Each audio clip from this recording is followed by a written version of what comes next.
Hi! Welcome back to my channel. I'm Lorian, for those of you who are new, or if you've forgotten me since I have been gone for a while.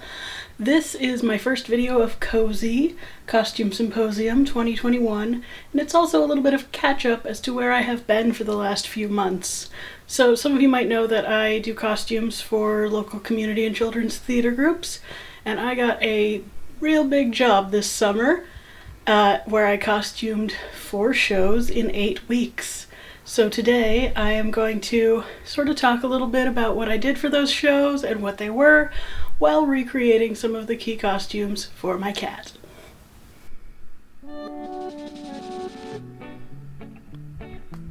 So the first show of the summer was Alice in Wonderland, and I am making my cat the bread and butterfly wings.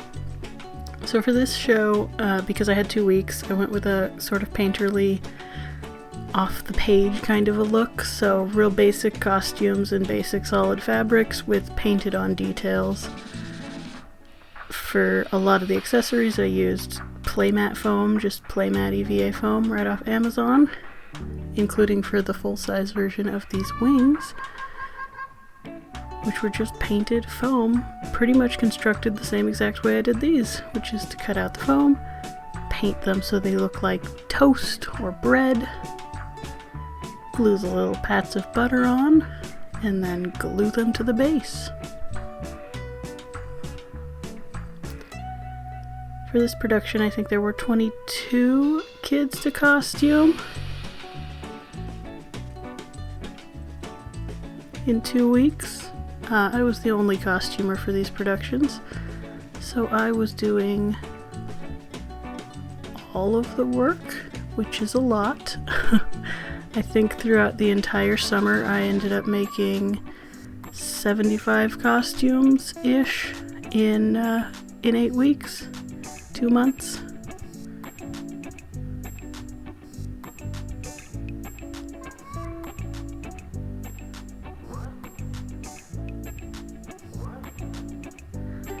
Just adding some elastic so I can attach these wings to the cat. I always make straps on my cat's costumes with elastic. That way if she really wants to escape, she can stretch her way out of it. She doesn't wear them when I'm not around, so there's no risk of her getting caught on stuff and strangling herself or something awful.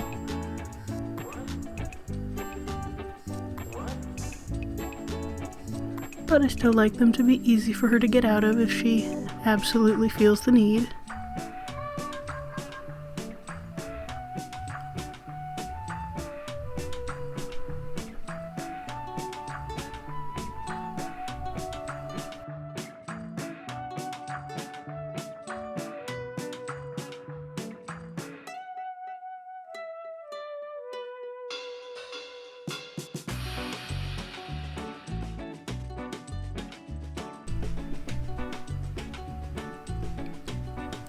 The next show was The Lion King.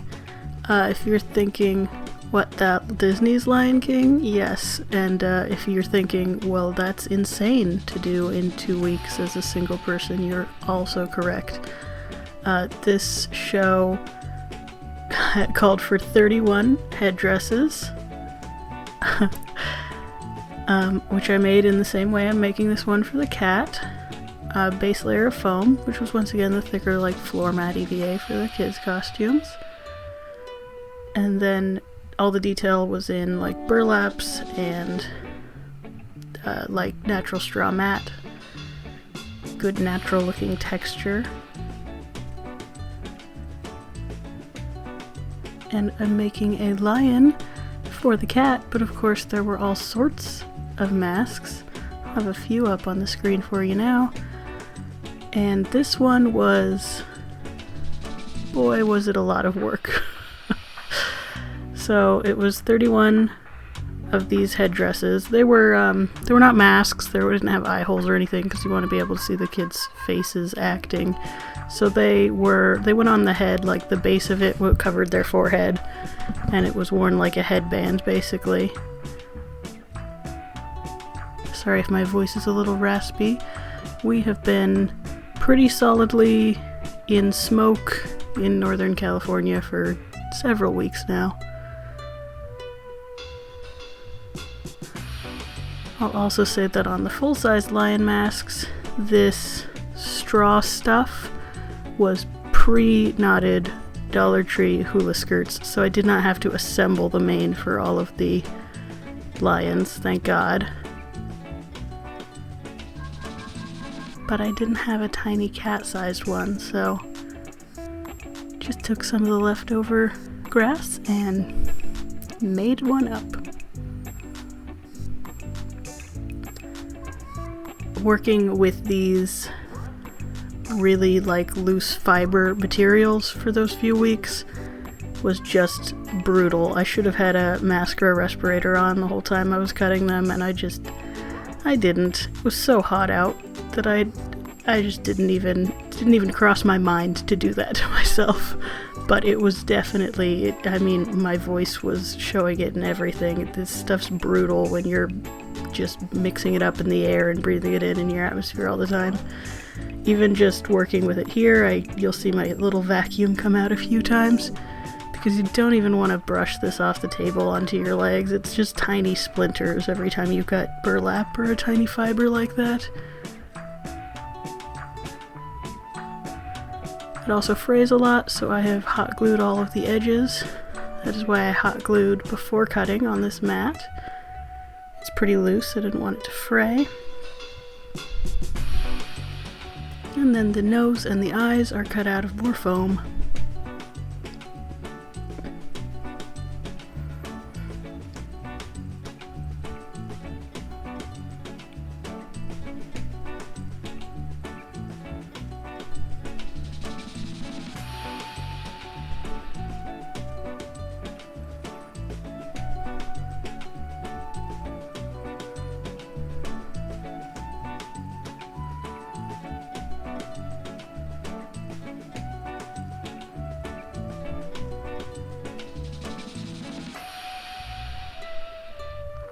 On the large lion masks, there was a bamboo and twine frame that supported the mane.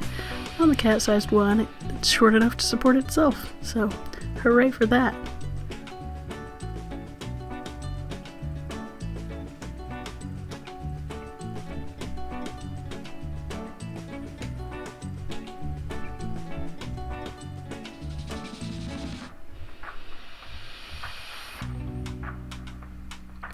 And since these were at the human forehead and there's not really a good equivalent to have that sit on a cat, she just hung out with this one.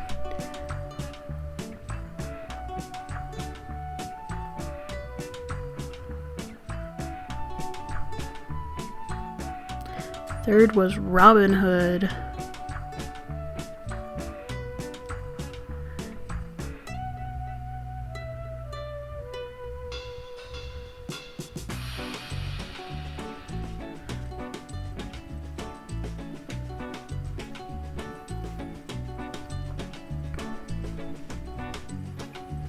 So for the Lion King, I had to make a million pairs of pants. I think I sewed 24 pairs of pants in addition to making 31 headdresses. But for Robin Hood, it was the week of the shirts and tunics and dresses. I made probably another 20 shirts and a few dresses, some hats, all the good classic vague olden day stuff that every theater needs to have in stock. Cortana was not having the elastic on this hat, so it just sits on top of her head for a second.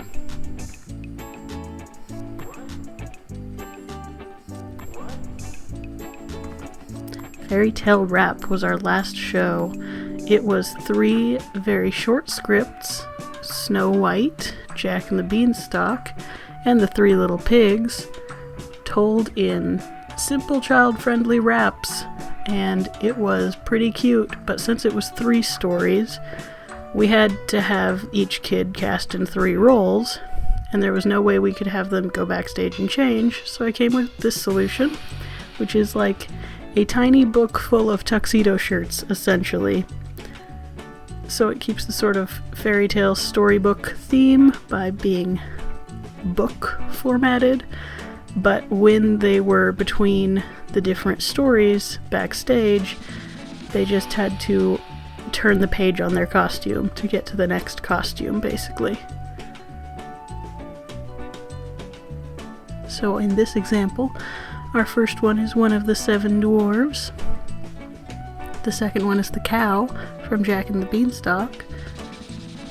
And the third one is the big bad wolf from the 3 Little Pigs, who had a bow tie and top hat in our version.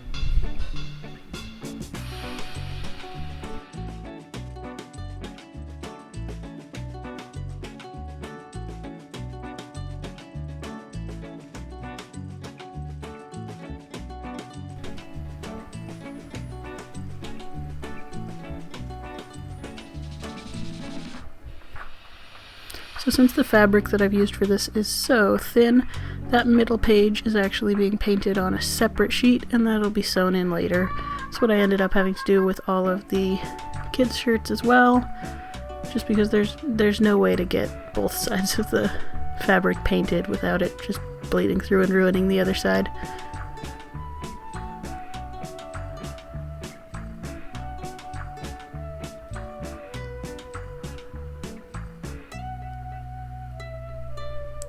I also tie-dyed about 30 shirts this summer for these. The Lion King kids all had tie-dyed t-shirts with their headdresses, and I repurposed some of those for the fairy tale wrap to add little books to, and made a few new ones to make up our numbers.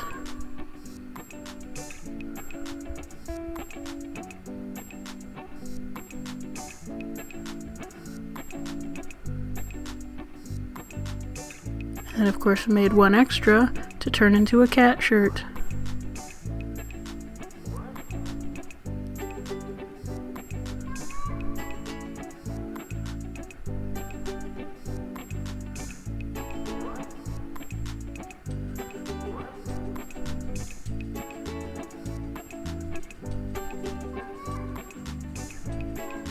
And I'm just going and outlining all the artwork so that it's a little bit more bold and visible. And stitching that third page right in the middle there.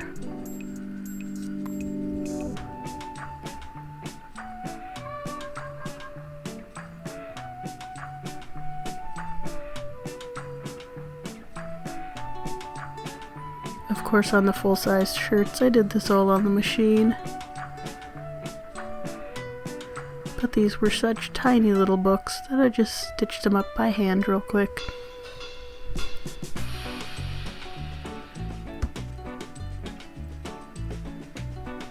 The kids also had little hats or ear headbands or whatever made sense for their character to go along with the shirt.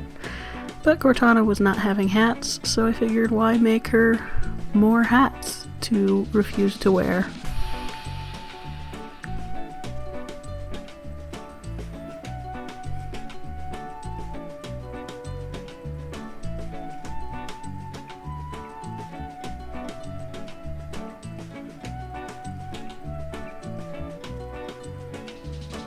And there's just a tiny little square of Velcro on the corner of each page at the top, so that the book stays on the page you want it on.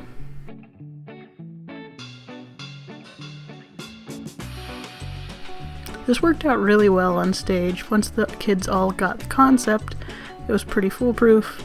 The small number of helpers we had backstage could handle making sure all the kids remembered without them having to fully help a bunch of kids change costume in a 30-second turnover.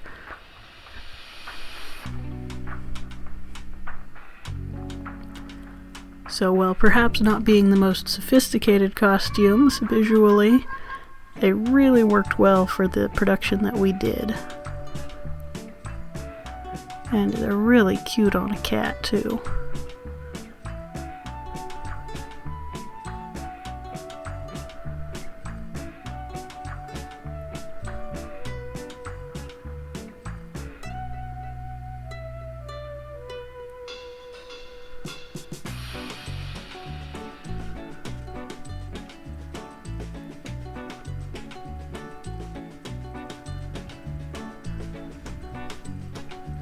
Thank you guys so much for watching.